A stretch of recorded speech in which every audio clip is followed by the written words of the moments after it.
এটা তো পৌষ মাস। এই পৌষ মাসের সংক্রান্তির দিনে বিভিন্ন বাড়িতে পূজা হয় নতুন ধান দিয়ে, এবং এই দিনেই বলা হয় যে পিঠে পায়েস খাওয়ার রেওয়াজ আছে। এবং শীতকাল বাঙালিদের কাছে পিঠে পায়েসের মতো লোভনীয় জিনিস আর হয় না। কিন্তু এই পিঠে পায়েস কেনই বা এই দিন খাওয়া হয়, কেনই বা এই দিনের দিন একটা পার্বণ বলে, উৎসব বলে মানা হয়? আসলে এই জিনিসটা কি, যদি একটু ভালো করে বুঝিয়ে ব্যাখ্যা করেন আমাদেরকে। পৌষ মাস বাংলার একটা তো মাস। পৌষ, মাঘ, ফাল্গুন, চৈত্র। তো পুজো চলে গিয়েছে আশ্বিন মাসে। কার্তিক মাসের একটা দিন চলে গিয়েছে। এখন চলছে পৌষ মাস। তা পৌষ মাসে সঙ্গে সঙ্গে পৌষ পার্বণের শব্দটা এসে যাচ্ছে আর কি। এখন এই মাসে, অগ্রহায়ণ মাসে, পৌষ, তারপরে কি অগ্রহায়ণের পরে পৌষ, তো কার্তিকের পরে অগ্রহায়ণ। আমি বলছি এই জন্য বেশিরভাগ বাঙালিদের এখন কিন্তু বাংলা ব্যাপারটাই ভুলে গেছে। বাংলা মাস এবং তারিখের ব্যাপার বাংলা ভুলে গেছে না, বাংলা তো বলছে, কিন্তু বাংলার মাস তারিখ প্রায় অনেকেই ভুলে গিয়েছে। ইংরেজিটা মনে আছে, দরকার হয় বলে আমাদের। আসলে আমরা তো চলি সকলে প্রয়োজনের জন্য। এই প্রয়োজনের জন্য চলি বলে ইংরেজিটা দরকার হচ্ছে সবসময়, স্কুল কলেজ থেকে আরম্ভ করে দৈনন্দিন ব্যবহারের দরকার হচ্ছে। আর বাংলাটা দরকার তেমন হচ্ছে না। কিন্তু নববর্ষ আমরা খুব মনে রাখি। 25শে বৈশাখটা এলে একটা অনুষ্ঠান করতে হবে, সেই জন্য আমাদের মনে থাকে। এরকম বিশেষ বিশেষ দুর্গাপুজো, সে কার্তিক মাসে হোক আর আশ্বিন মাসে হোক, দুর্গাপুজো আশ্বিন মাসে হয়, এরকম একটা ধারণা আমাদের সকলের আছে। ঠিক সেরকম পৌষ মাসে আমরা বাঙালি, বিশেষ করে তো বাঙালি একটা হুজুগে জাত। এখানে এরা কি করছে, প্রত্যেকটা অনুষ্ঠান বলতে গেলে নিজের ধর্মের হোক পরের ধর্মের হোক, সব অনুষ্ঠানগুলো আমি করব। অর্থাৎ আমি বলতে চাচ্ছি এটাই, আমি রক্ষাবন্ধনও করব, বাতি দ্বিতীয়াও করব, যীশু খ্রিস্টের জন্মদিন করব, আবার কৃষ্ণের জন্মদিনও করব। মানে পৃথিবীর যেখানে যা কিছু আছে প্রত্যেক দিনই যদি একটা করে অনুষ্ঠান হয়, তো করলে মনে হয় ভালো। 12 মাসে 13 পার্বণ, যেটা আরো বেশি, 13 জায়গায় 23 হতে পারে, সেটা কোনো ব্যাপার না। যাই হোক, এটা প্রচার হয়ে গেছে। দেখুন পর্ব শব্দটা, কারণ পর্ব শব্দ এর আগে আমি বলেছিলাম মনে হয়, যে প্রত্যেকটা অক্ষরে যদি আমরা খুঁজি তাহলে আমরা আরো সুবিধা হয় আমাদের। যাই হোক, পর্ব মানে আমরা যেটা জানি, যেটা ছেলেদের বিজ্ঞানে পড়ানো হয়, পর্ব মানে গাঁট, পাউ, যেটা আমরা বলি। পাউ শব্দ বললে অনেকে বুঝবে না এখন, কিন্তু যদি আমরা বলি যে আখের পাউ, তাহলে হয়তো খানিকটা বোঝা যায়। অর্থাৎ একটা গ্রন্থি বা গাঁট, এই হচ্ছে পর্ব। এটা তো আমরা অনেকেই জানি। তাহলে পৌষ পার্বণ হলো কেন? পর্ব থেকে পার্বণ এসছে। পর্বে যা হয় তাই পার। এখন পর্বটা কি তাহলে? না, পর্বের একটা অর্থ যেমন পেলাম গাঁট, তেমন আর একটা অর্থ হচ্ছে কোনো তিথি বিশেষে বা কোনো ধর্মীয় ব্যাপারের যে আচার অনুষ্ঠান যে করা হয়, তার যে সময়টা বা তার যে দিনটা, তাকেও পর্ব বলা হয়। বুঝে গেল ব্যাপারটা? তাহলে পর্ব মানে একটা বিশেষ তিথি বা বিশেষ দিন, যেদিনে আমরা একটা বিশেষ অনুষ্ঠান বা উৎসব করব। আর অনুষ্ঠান উৎসব মানে বাঙালি তো মধুরেণ সমপয়ের থাকবে, মিষ্টি কিছু থাকবেই।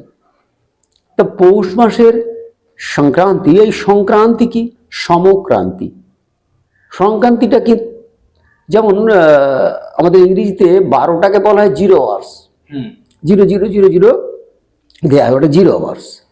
সেরকম বাংলাতে প্রত্যেক মাসের সংক্রান্তি হচ্ছে সমক্রান্তি, সংক্রান্তি। তাহলে সমক্রান্তি মানে এ মাসেও নয় ও মাসেও নয়, মধ্যবর্তী একটা জায়গা, কিন্তু একটা মাসের উল্লেখ করে বলা হয় অমুক মাসের সংক্রান্তি, অর্থাৎ মাসের শেষ দিনটা। শেষ দিনটা এই সমক্রান্তি কালে।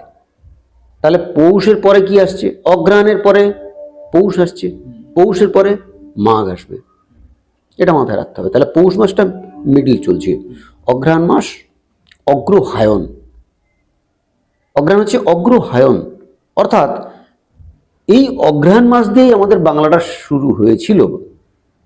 আমাদের বাংলা মাস অগ্রহায়ণ মাসটা প্রথম। অগ্রহায়ণ আমাদের বৎসরের শুরু ছিল, আগের থেকে চলছিল। আমরা জানি ভারতবর্ষ কৃষি প্রধান দেশ। তো যদি এখন যেমন এপ্রিল মাস থেকে ফিনান্সিয়াল ইয়ারটা আরম্ভ হয় বলে মার্চ মাস আমাদের ট্যাক্স ফ্যাক্স যাবতীয় সব কমপ্লিট করে Year ending যাকে। ইয়ার এন্ডিং যাকে বলছি। এই জন্য কি অগ্রহায়ণ মাসের আরেকটা নাম মার্গশীর্ষ? মার্গশীর্ষ বলা হচ্ছে প্রথম শুরু বলে। আচ্ছা। কিন্তু ট্যাক্স ফ্যাক্স গুলো দেওয়ার ব্যাপার যেটা থাকছে সেটা তাহলে আগের মাসে কমপ্লিট করতে হয়, হুম। অর্থাৎ কার্তিক মাসে। কার্তিকের পর অগ্রহায়ণ তো, হুম। তাহলে কার্তিক মাসে যদি শেষ করতে হয়, নবাব আমলে দেখলো যে লোকের কাছ থেকে ট্যাক্স পাওয়া যাবে না। কেন না কার্তিক মাস হচ্ছে দুঃসময়, সেই সময় ঘরে ধান চাল থাকে না। সবে আষাঢ় শ্রাবণ মাসে ধান চাষ করে রুয়ে লোকের একবারে সর্বশান্ত হয়ে গেছে এবং কাজকর্ম বিশেষ কিছু থাকে না সাধারণ মানুষের, তখনকার দিনের কথা বলছি আমি। তো সেই ক্ষেত্রে লোকে খাদ্যই নেই, যেখানে ট্যাক্সটা দেবে কোত্থেকে? হুম। তাহলে ট্যাক্স দিতে পারছে না, কর দিতে পারছে না। না দেওয়ার জন্যে ফসলিশন করা হলো, অর্থাৎ ফসল উৎপাদন হবে। কৃষিপ্রধান দেশ, সেই ফসলের উৎপাদনের থেকে বেঁচে হোক বা তার এক অংশ হোক হুম।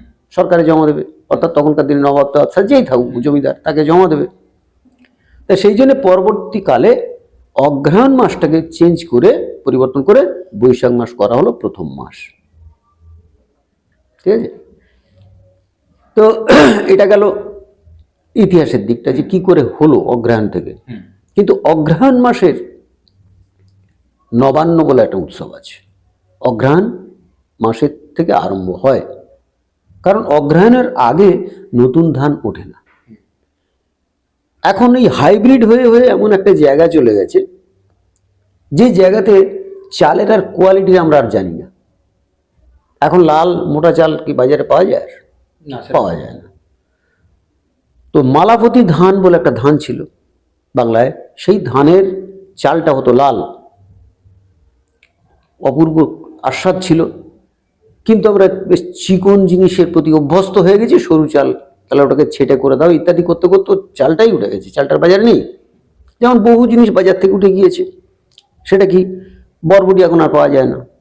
এখন গাডার মারা যে জিনিসটি পাওয়া যায়, একটি দ্রব্য পাওয়া যায় বরবটির মতো, কিন্তু ওটা সেই বরবটি নয়।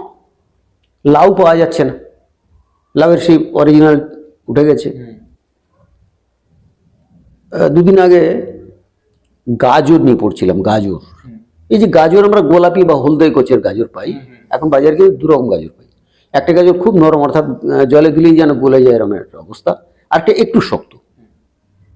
এই গাজরগুলো সবই কিন্তু হাইব্রিড, বহুদিন হয়েছে আগে বলে আমরা জানি না।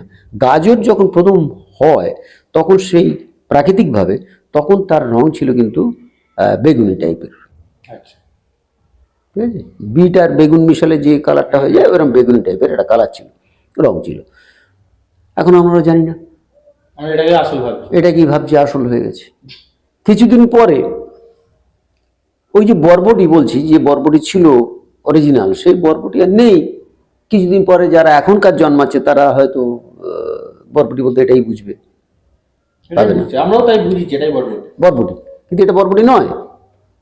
শিম, বহু রকমের শিম পাওয়া যেত, শিম আর পাওয়া যায় না এখন আর, নানা রকম। সেই শিমের, বাঙালির ঘরে ঘরে শিমের পাতুড়ি করবে এক ধরনের শিমের, নিম শিম দিয়ে ভাজা করবে একরকম শিমের, ঝোল করবে আর এক রকম শিমের। আর ছিল আর কি। হ্যাঁ, মানে একটা রসা টাইপের একটা করতো, বিভিন্ন রকমের শিম ছিল। কিন্তু এখন কমার্শিয়াল হয়ে যাওয়ার জন্যে কৃষকরাও দেখছে যে এতে ফলন কম, আমার লাভজনক হচ্ছে না, করতে করতে একটা জায়গায় চলে গিয়েছে। সেই করতে করতে পৌষ পার্বণটাও আজকের উঠে যাওয়ার মুখে পড়েছে। বঙ্গ সংস্কৃতি সম্মেলন বলে রবীন্দ্র সদনের উল্টো দিকে একটা মানে সরকারিভাবে হতো, সুব্রত মুখার্জি এটা স্টার্ট করেছিলেন, যাত্রা উৎসব দিয়ে স্টার্ট করেছিলেন, বহুদিন আগের কথা বলছি। যে সেখানে গিয়েছি, তো পিঠে পুলির তো দোকান দিয়েছে, এখন তো রেওয়াজ হয়ে গেছে দোকান দেওয়া, তখনই ছিল, তখনও হয়েছে। সেই দোকানে গিয়ে একজন বলছে, ইয়ং ছেলের একদল গিয়েছে, গিয়ে বলছে আমাদের একটা করে পিঠে আর একটা করে পুলি দিন তো। বুঝলো পিঠের যে নাম হতে পারে। মানে আমরা মিষ্টির দোকানে গিয়ে কি হয়েছে এখন যেমন হয়, এই মিষ্টি একটা, ওই মিষ্টি একটা, সেই মিষ্টি একটা দিন ইত্যাদি বলি, আসলে নাম জানি না। নাম জানি না, ঠিক দেখিয়ে দেখি। জানি না মানে জানার চেষ্টাই করি না। কেক বলে পেস্ট্রি খাচ্ছি তাও আমরা জানি না। অর্থাৎ অরিজিনালিটি খুঁজতে আমরা আমাদের অরিজিনালিটা যেমন নিজস্বতা যেমন হারিয়ে ফেলছি, আর প্রত্যেক দ্রব্যের এমনকি খাদ্যেরও পর্যন্ত সক্রিয়তা হারিয়ে ফেলছি। সেই জন্যে পৌষ পার্বণ নিয়ে আজকের জানতে হচ্ছে, আজকে চর্চা করতে হচ্ছে। ঘরে ঘরে তো পৌষ পার্বণ হতো। একটা খোলায় যে পিঠেটা হয়, চিতি পিঠে বা অন্য অনেক অনেক রকম বলে। আমি খুব ইন্টেরিয়রে উত্তর 24 পরগনা দেখেছি কাস্তে পিঠে বলে, মানে কাস্তে দিয়ে ওটাকে তোলা হতো, খন্তি দিয়ে তুলতে অসুবিধে হতো বলে তা কাস্তে পিঠে বলে ওখানে। তো এরকম বিভিন্ন রকমের নাম থাকতে পারে, কিন্তু বিভিন্ন ধরনের পিঠে এই যে হতো। এখন কথা হচ্ছে পিঠে হচ্ছে কেন, পিঠে আর পুলি কেন হচ্ছে, পৌষ পার্বণে কেন হচ্ছে।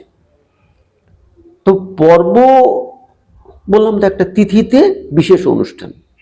তার সংক্রান্তি পৌষ মাস, এই সময় বাংলার ঘরে ঘরে খেজুরের গুড় উঠছে। কাগজে যদি আমরা দেখি বা ইউটিউবে যদি আমরা সার্চ করি, সেখানে পাবো যে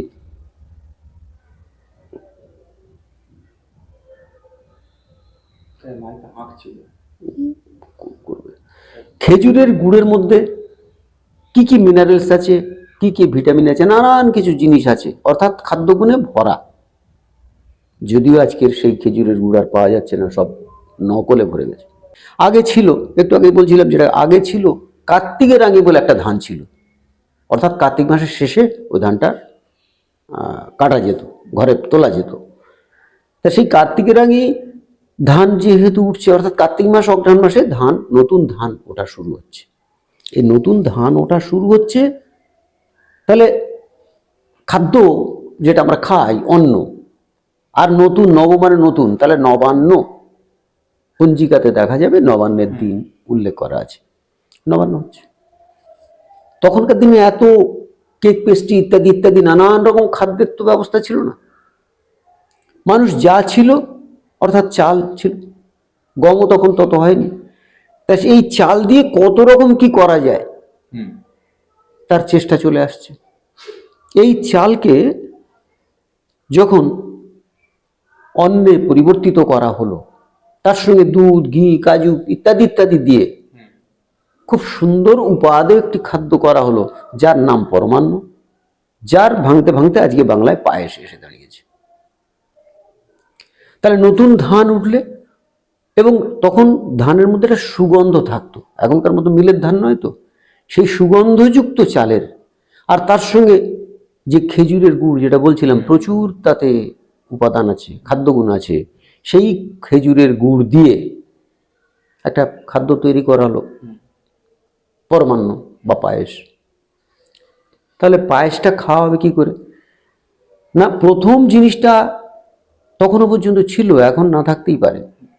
চাষির ঘরে নতুন ধান উঠেছে, ঠাকুরকে না দিয়ে খাবো, ঈশ্বরকে প্রথমটা নিবেদন করব। সেই জন্য পরমান্নের নিবেদন করে দেয়া হতো। সেটা কবে করা হবে? যে অঘ্রাণ মাসে যে চালটা উঠলো, নবান্ন হলো, নবান্নের দিন তো নানান কিছু দেয়া হলো। তারপরে কি হলো, ওই চালটাকে গুঁড়ো করে, অর্থাৎ পিষ্ট করে, পিষ্টজাত দ্রব্য যেটা করা হলো সেটা হচ্ছে পিষ্টক। পিষ্টজাত দ্রব্যের থেকে আমরা একটা পদ্য পড়েছি, পরিমল লোভে অলি সকলে জুটিল। পরিমলটা কি? পিষ্টজাত দ্রব্যের গন্ধ, অর্থাৎ সেই সুগন্ধি চাল গুঁড়ো করা হচ্ছে। কিসে গুঁড়ো করা হচ্ছে? হয় ঢেকিতে কুটে, নয়তো সেই জাঁতাতে ঘুরিয়ে ঘুরিয়ে করা হচ্ছে। তার একটা সুগন্ধ চারদিকে বয়ে যাচ্ছে। তাহলে সেই যে হলো পিষ্টজাত দ্রব্য থেকে যে খাদ্য তৈরি হলো, সেটা পিষ্ট। তাহলে এই যে সুগন্ধি জিনিসগুলো তৈরি করা হলো, এটা করা হবে কিসে? এরপরে আসবে কি? মাঘ মাস। মাঘ মাসে তখন কি হবে না, পৌষ মাসে যে ধান চালগুলো কাটা হয়েছে তার ঝাড়া, তার গোলাজাত করা, নানান কিছু কাজ চাষির ঘরে এসে যাবে। ফের বলি, 70% যেখানে কৃষি প্রধান, সেই কৃষকের ঘরে এত কাজ থাকবে যে এই তরিবাদ করে খাওয়া এবং রান্না করার মতো আর ফুরসুত পাবে না। সেজন্যে এই শেষ দিন সংক্রান্তিতে এটা করা হয়। সেই জন্যে এই পর্বে অর্থাৎ পৌষ মাসের শেষ দিন সংক্রান্তি নামক তিথিতে। এবং এই পর্বে খাদ্যদ্রব্যগুলো করা হয়ে একটা খাওয়া হবে, তার পিষ্টক, পিষ্টক থেকে পিঠা, পিঠা থেকে পিঠে এসে গেছে। তো যে যার সাধ্য অনুযায়ী তাহলে পিঠে করতে লাগলো এবং পরমান্ন করতে লাগলো। আর তার আবার যে পিষ্টকের মধ্যে পুর দেয়া হচ্ছে, পুর দেয়া হচ্ছে, এই পুর দেয়া হচ্ছে যেটা, সেটা হচ্ছে পুলি হয়ে যাচ্ছে। পু শব্দটা থাকছে কিন্তু, পুলি, এই পুলি সেটাও একটা পিষ্টক। তা পুলি পিষ্টক থেকে পুলি, মানে পুরি, পুর থেকে পুরি হলো, পুরি পিষ্টক থেকে পুলি পিষ্টক, তার থেকে পুলি পিঠে, এইভাবে তৈরি হলো। তা সেই জন্য এই সংক্রান্তির দিনে কিন্তু যা কিছু আমরা নতুন করছি সব কিন্তু ঠাকুরের উৎসর্গ করে করছি। এটাই ভারতবর্ষের সংস্কৃতি, ভারতের সংস্কৃতি। যেমন এই কিছুক্ষণ আগে তুমি বলছিলে একটা কথা, দুর্গাপুজোয় নতুন কাপড় পরার কথা বলছিলে না? তো দুর্গাপুজো অনুষ্ঠান হচ্ছে, সেখানে পুষ্পাঞ্জলি দিতে যাব, একটা নতুন কাপড় পরে যাই, অর্থাৎ ঠাকুরের উদ্দেশ্যে নতুন কাপড়টা ভাঙলাম। এই যে ঈশ্বরমুখী ভারতবর্ষের যে কালচার চলে আসছে, যে রীতিনীতি চলে আসছে, বিভিন্ন প্রভিন্সে, বিভিন্ন রাজ্যে বিভিন্ন রকম ভাবে হচ্ছে, তাদের মতো করে করবে, তাদের মতো করে সবটাই করছে, ঈশ্বরমুখী। কিন্তু সবটাই ঈশ্বরমুখী। আর সেই ঈশ্বরমুখী ছিল বলে মানুষ কিন্তু সুখে শান্তিতে ছিল। বুঝায় বলো মন রে না কি ধরনের, এই ধরনের একটা রবীন্দ্রনাথের কবিতা আছে, সেখানে বারবার উনি বলছেন যা কিছু হবে তা কিছু মেনে নাও, মেনে নেয়াই মানুষের প্রধান কাজ। আজকের আমরা কি করছি, যা কিছু হয়েছে মানবো না, রাজনীতিও বলছে মানবো না, মানছি না। আমরাও বলছি পুরাকালে যারা করে গেছে সব বাজে কথা, মানবো না, মানছি না। সবই আমাদের ভুল হয়ে গেছে, আমরা এখন নতুন করে করছি। নতুন করে করতে গিয়ে কি হচ্ছে, নতুন করে করতে গিয়ে অশান্তি সৃষ্টি হচ্ছে। আজকে মানুষের হানাহানি কাটাকাটি আজকে বেড়ে যাচ্ছে, কেন না ঈশ্বরমুখী নই বলে আমরা। তাহলে যদি আমরা সব কিছু ঈশ্বরকে দেওয়ার পরে নিজেরা ভোগ করতাম, তাহলে এই জিনিসটা থাকতো না। আর সেই জন্যই আজকের পিঠে পুলি পার্বণ, পৌষ পার্বণ, এসব জিনিসটা উঠে গিয়ে সেদিন আসছিলাম, দেখলাম পিঠে উৎসব হচ্ছে। তা এখন এই পৌষ পার্বণটা এখন 5 স্টার হোটেল অথবা কোনো জায়গায় ম্যারাপ করে একটা মেলার সৃষ্টি করে পিঠে উৎসব, পিঠে পুলি উৎসব এই সব হচ্ছে। এমনকি গ্রীষ্মকালে পান্তা উৎসবও হয়ে যাচ্ছে। মানে আমরা করতে না পারার জন্যে আজকের কিনে খাবো, খাওয়াটা ঠিক আছে, কিন্তু নিজে আর করবো না। কারণ আমাদের সব সংস্কৃতি আস্তে আস্তে লোপ পেয়ে যাচ্ছে বা হারিয়ে যাচ্ছে। এই জন্যই আজকের যত সমস্যাগুলো দেখা দিচ্ছে, নতুন করে আবার ক্রিয়েট করতে হচ্ছে। আমাদের যারা শ্রোতাবন্ধু বা দর্শক যারা আছেন, বাড়িতে জমিয়ে পিঠে করবেন, খাবেন, মানুষকে খাওয়াবেন। আর হ্যাঁ, নতুন আমরা সব তো ঈশ্বরমুখীভাবেই করি, সব কিছু ঈশ্বরকে নিবেদন করেই আমরা করব। এগুলো হারিয়ে যাচ্ছে, যেগুলো হারিয়ে যাচ্ছে, সে হারিয়ে যাওয়া সংস্কৃতিকে ফেরানোর লক্ষ্যেই আমরা কাজ করব, আবারও একজোট হব। জ্ঞান নয়ন আপনাদের সাথে আছে। আজ এই পর্যন্ত, সকালে খুব ভালো থাকবেন। নমস্কার। নমস্কার।